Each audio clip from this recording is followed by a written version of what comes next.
إن الحمد لله نحمده ونستعينه ونستغفره ونعوذ بالله من شرور أنفسنا ومن سيئات أعمالنا من يهده الله فلا مضل له ومن يضلل فلا هادي له فأشهد أن لا إله إلا الله وأشهد أن محمدا عبده ورسوله أما بعد فإن خير الحديث كتاب الله وخير الهدي هدي محمد صلى الله عليه وسلم وشر الأمور محدثاتها وكل محدثة بدعة وكل بدعة ضلالة وكل ضلالة في النار فأعوذ بالله السميع العليم من الشيطان الرجيم من حمزه ونفخه ونفسه بسم الله الرحمن الرحيم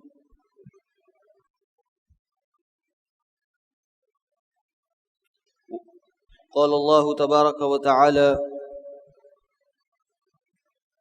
يا أيها الذين آمنوا اتقوا الله حق تقاته ولا تموتن إلا وأنتم مسلمون يا أيها الناس اتقوا ربكم الذي خلقكم من نفس واحدة وخلق منها زوجها وبث منهما رجالا كثيرا ونساء واتقوا الله الذي تساءلون به والأرحام إن الله كان عليكم رقيبا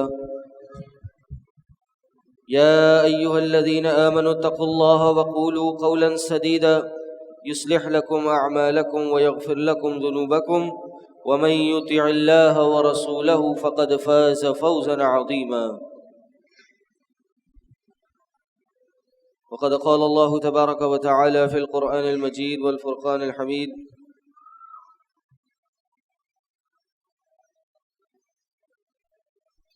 إنا أنزلناه في ليلة القدر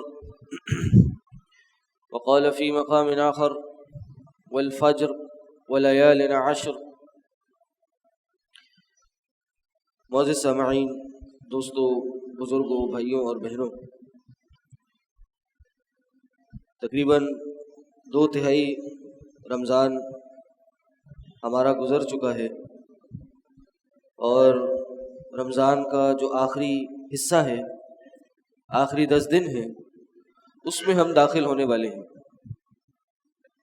ان 10 دنوں میں کیا کام کرنا ہے، اس کی کیا فضیلت ہے، کیسے گزارنا ہے اور کیا نہیں کرنا ہے، یہ آج کے ہمارے مختصر سے موضوع کا حصہ ہے، تاکہ ہم ان 10 دنوں سے بہترین بھرپور فائدہ اٹھا سکیں۔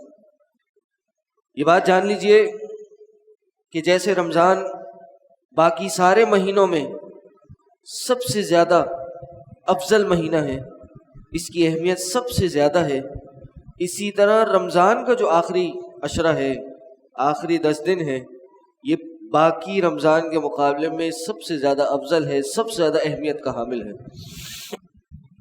اللہ کے نبی صلی اللہ علیہ وسلم جب رمضان شروع ہوتا، اس کی طرف توجہ دلاتے، ترغیب دلاتے، کہتے ہیں لوگوں، تمہارے پاس ایک بابرکت مہینہ آ گیا ہے، شہر مبارک، برکتیں ہی برکتیں ہیں اس میں۔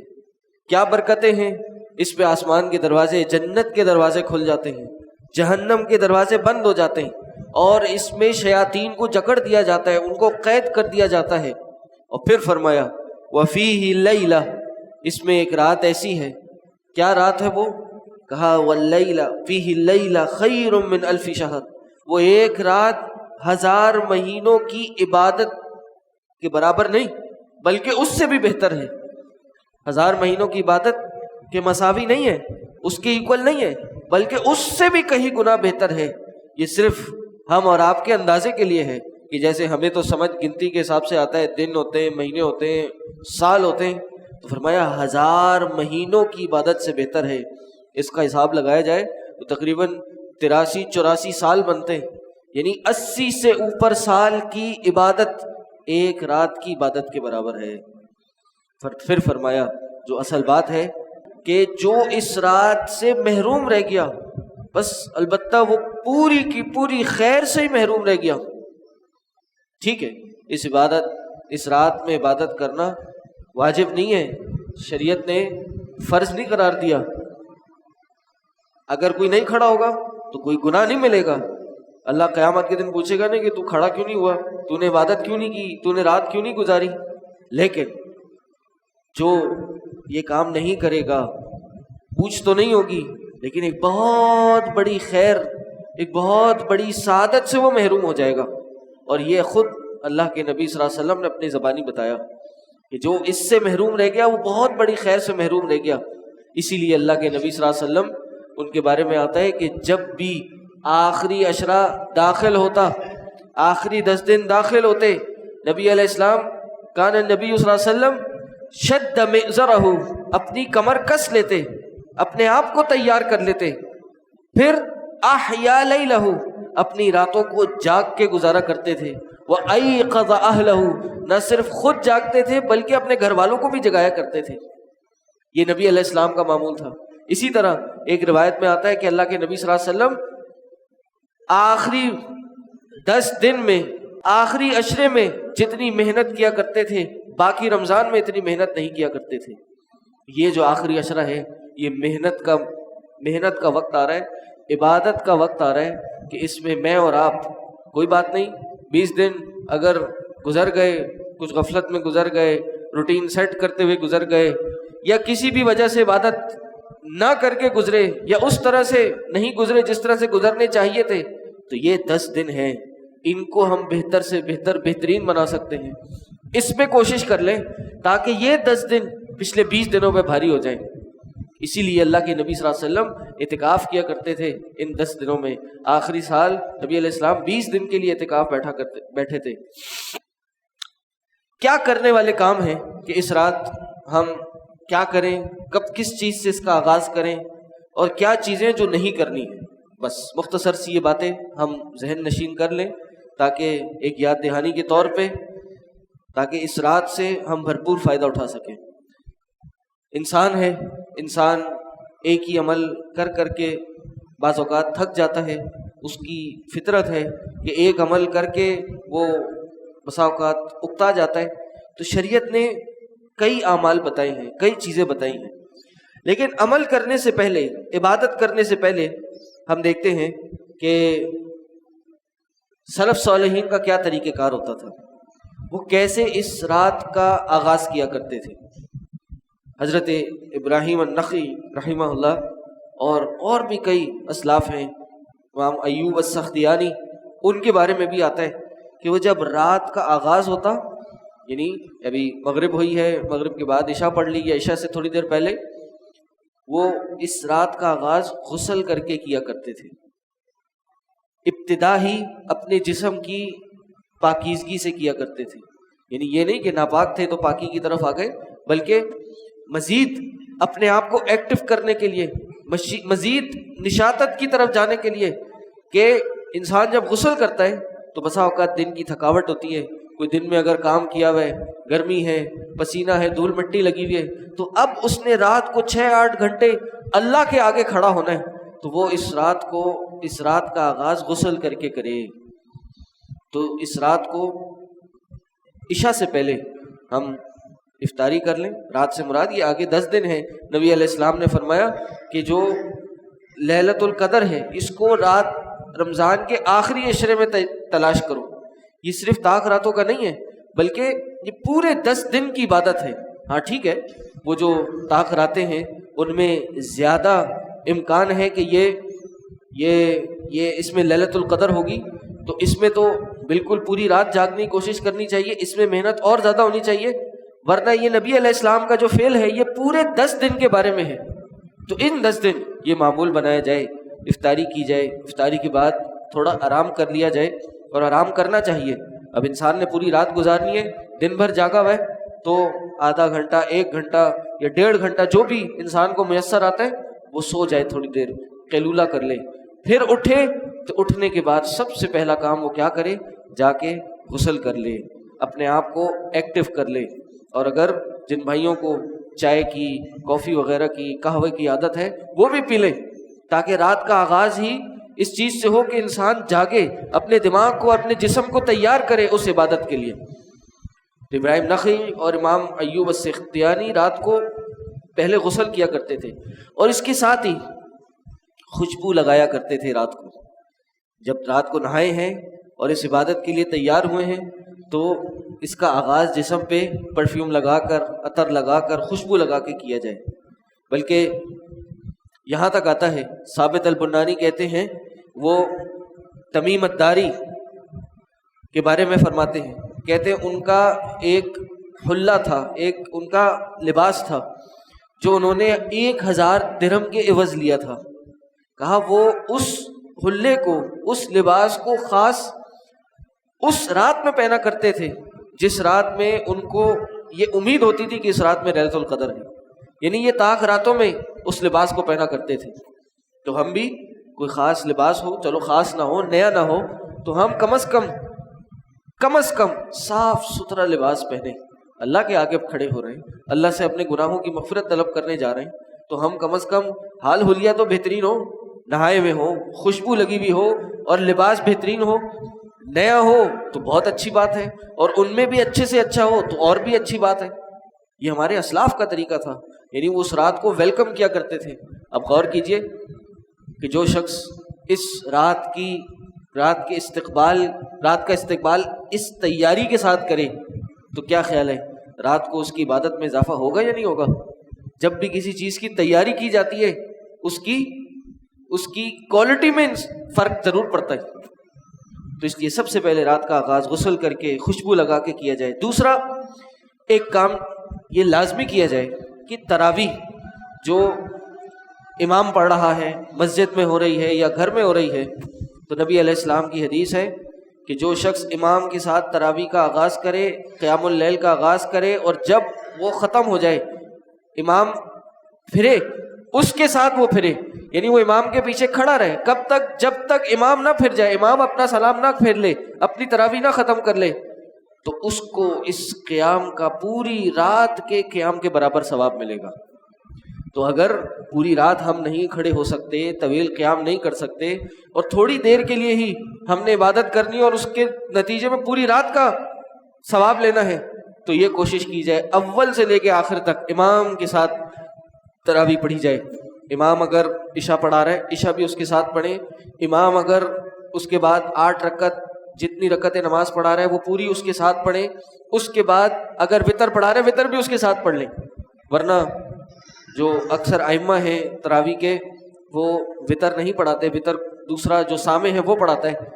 تو اس کا ایک فائدہ یہ ہے کہ وہ وطر آپ کو اکیلے میں رات کو پڑھنے کا موقع مل جائے گا، پوری رات کی عبادت کا ثواب بھی ملے گا، اور پھر وطر جب آخری حصے میں جا کے پڑھیں گے تو اس کو تھوڑا طویل کر کے، لمبا کر کے پڑھ سکتے ہیں، اور خود اس کو اپنی لذت کے ساتھ اس کو پڑھ سکتے ہیں، تاکہ پوری رات کی قیام کا ثواب بھی مل جائے، اور خود کھڑے ہو کے جو لذت انسان کو مل رہی ہے اس کا بھی انسان کو فائدہ ہو جائے۔ تو تیسرا یہ کہ امام کے ساتھ تراویح پڑھی جائے۔ چوتھا یہ کہ پوری رات جاگنے کی کوشش کی جائے۔ اگر سونا ہے تو میں نے کہا نا، رات کے شروع کے حصے میں سو جائیں، دن میں سو جائیں، عصر کے بعد تھوڑا لیٹ لیں، ظہر کے بعد اگر وقت مل رہا ہے لیٹ لیں، مغرب کے بعد لیٹ لیں، اگر پھر بھی ممکن نہ ہو عشاء کے بعد، تراویح کے بعد 1 گھنٹہ 2 گھنٹہ لیٹ لیں، اور پھر کوشش کریں 2 بجے 3 بجے اٹھ کے اپنی عبادت شروع کر لیں، تاکہ فجر تک یہ عبادت جاری رہے، اور رات کا جو آخری حصہ ہے، رات کا جو آخری پہر ہے، اس کا ثواب ہم سب کو مل جائے۔ اللہ کے نبی صلی اللہ علیہ وسلم نے فرمایا کہ اللہ تعالیٰ آسمان دنیا پہ نزول فرماتا ہے، کب؟ رات کے آخری پہر میں، رات کے آخری حصے میں آسمان دنیا پہ نزول فرماتا ہے، اور پھر پوچھتا ہے کہ کون ہے جو مجھ سے مغفرت مانگے، کون ہے جو مجھ سے مانگے میں اس کو عطا کر دوں۔ تو اس آخری حصے کو ہم نے ضائع نہیں ہونے دینا ہے۔ 5ویں چیز، خود بھی جاگنا ہے، گھر والوں کو بھی جگانا ہے۔ خود بھی جاگیں، گھر والوں کو بھی کوشش کریں وہ بھی آپ کے ساتھ جاگیں، جتنا جاگ سکتے ہیں۔ ظاہر ہے ان پہ اب جبر نہیں کرنا ہے، زبردستی نہیں کرنی ہے، ترغیب دلائی جائے، بچے ہوں، بیوی ہوں تو شوہر ہو، بھائی بہن ہو، کوئی بھی ہو، ان کو ترغیب دلائی جائے اور کوشش کیا جائے ان کو بھی جاگنے میں مدد کی جائے، تاکہ وہ بھی آپ کے ساتھ عبادت کریں۔ سب مل کے عبادت کریں گے تو انسان کا بھی شوق بڑھے گا اس میں بھی اضافہ ہوگا. اسی طرح اب رات کو عبادت کیا کرنی ہے؟ تو سب سے زیادہ اگر رات کو تراویح پڑھ لی ہے تو بہت اچھی بات ہے. اب پوری رات قیام کی کوئی خاص ضرورت نہیں ہے. آپ نے تراویح پڑھ لی، پوری رات کے قیام کا ثواب مل گیا. لیکن اگر نہیں پڑھی تو ظاہر ہے انسان قیام اللیل کرے، نوافل پڑھے، کثرت سے پڑھے اور اس میں طویل کرے اس قیام کو. اللہ کے نبی صلی اللہ علیہ وسلم طویل قیام کیا کرتے تھے. ایک روایت میں آتا ہے کہ ایک دفعہ نبی علیہ السلام رات کو کھڑے ہوئے، سورہ بقرہ پوری پڑھ ڈالی، پھر اس کے بعد سورہ آل عمران پڑھ دی، سورہ نساء بھی شروع کر دی. یہ ایک رکعت کی بات ہے. صحابی ساتھ میں کھڑے ہوئے تھے، وہ کہتے ہیں ہمارے دل میں خواہش ہوئی کہ ہم نماز چھوڑ دیں. اتنا لمبا قیام. نبی علیہ السلام قیام کیا کرتے تھے، پاؤں میں زخم پاؤں سوج جایا کرتے تھے، اتنا طویل قیام ہوا کرتا تھا. تو ہم اگر یہ امام کے ساتھ گھنٹہ ڈیڑھ قیام کر رہے ہیں تو یہ تو بڑا ایک کہہ لیجیے ایک شارٹ کٹ ہے اور بہت مختصر ہے. یہ اگر امام کے ساتھ نہیں کر رہے تو گھر پہ کریں، لمبا کریں. امام کی تو مجبوری ہے کہ امام نے سب کو پڑھانا ہے، اس لیے اس نے مختصر کرنا ہے.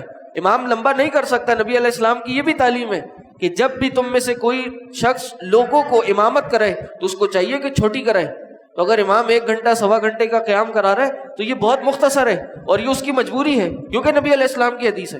لیکن اگر کوئی شخص امام کے ساتھ نہیں پڑھا تو اس کو چاہیے کہ اس کو طویل کرے، جتنا لمبا کر سکتا ہے کرے. اس میں ایک آپشن یہ ہے انسان کیسے لمبا کر سکتا ہے اور قرآن کی تلاوت بھی ساتھ ساتھ کیسے کر سکتا ہے کہ موبائل میں قرآن کھول لے یا پھر ہاتھ میں مصحف لے لے اور مصحف کھول کے وہ قیام کر لے. یہ اللہ عائشہ کے جو غلام تھے ذکوان، ان سے یہ ملتا ہے کہ وہ قرآن کو سنا کرتے تھے. تو اگر قرآن یاد نہیں ہے تو اس کو کھڑے ہو کے تھوڑی دیر بھی پڑھا جا سکتا ہے. لیکن بعض علماء اس کی ترغیب نہیں دیتے کہ سننے کی حد تک تو ہمیں ثبوت ملتا ہے، لیکن خود کھڑے ہو کے پڑھنا جواز ہے، اس سے جواز مل جاتا ہے. لیکن کوشش کیا جائے کہ اس سے قرآن کی بے حرمتی نہ ہو، سجدے میں جاتے ہوئے زیادہ حرکت نہ ہو. تو اس لیے قرآن کو الگ سے تلاوت کی جائے اور نماز میں جتنا قرآن یاد ہو اتنا پڑھا جائے. لیکن اگر پھر بھی تھوڑے وقت کے لیے انسان ہاتھ میں موبائل اٹھا کے قرآن پڑھ لے تو اس میں انشاءاللہ کوئی مسئلہ نہیں ہے، اس سے بھی عبادت میں اضافہ کیا جا سکتا ہے. اسی طرح قرآن کی تلاوت میں نے کہا نماز میں بھی اور نماز کے علاوہ بھی سلف صالحین عام روٹین ہوا کرتا تھا. میں نے پہلے بھی بتایا تھا کہ عام دنوں میں 7 دن میں ایک قرآن ختم کیا کرتے تھے. عام دنوں میں پورے سال میں 7 دن میں ایک پورا قرآن مکمل کیا کرتے تھے. جب رمضان آتا تو ہر 3 دن میں ایک قرآن ختم کیا کرتے تھے. اور جب آخری عشرہ آتا ہر رات میں ایک پورا مکمل قرآن ختم کیا کرتے تھے. پوری ایک رات میں پورا قرآن 30 پارے. اور یہ کوئی یعنی ناممکن نہیں ہے. اگر 15 سے 20 منٹ میں ایک پارا ہو جائے تو پوری رات میں پورا قرآن ہو سکتا ہے. تو میں یہ نہیں کہہ رہا کہ آپ پورا قرآن پڑھنا شروع کر دیں، بلکہ کم از کم آدھا پارا، 1 پارا، 2 پارے، 3 پارے، 5 پارے، جتنا ممکن ہو رات قرآن کی تلاوت میں گزارا جائے. اور صرف تلاوت نہ ہو، تلاوت کے ساتھ ساتھ کچھ نہ کچھ تفسیر بھی سمجھی جائے، تدبر بھی کیا جائے. اللہ کے نبی صلی اللہ علیہ وسلم کے بارے میں آتا ہے کہ نبی علیہ السلام جب رات کو قیام کیا کرتے تھے طویل قیام ہوتا تھا. وہ جو میں نے بتایا نا سورہ بقرہ پڑھ دی اور اس کے ساتھ آل عمران پڑھ دی. اس میں راوی بتاتے ہیں کہ جب بھی اللہ کی کوئی انعام، کوئی نعمت کا ذکر آتا، رحمت کا ذکر آتا تو اللہ کی رحمت کا اللہ کے نبی صلی اللہ علیہ وسلم سوال کیا کرتے تھے.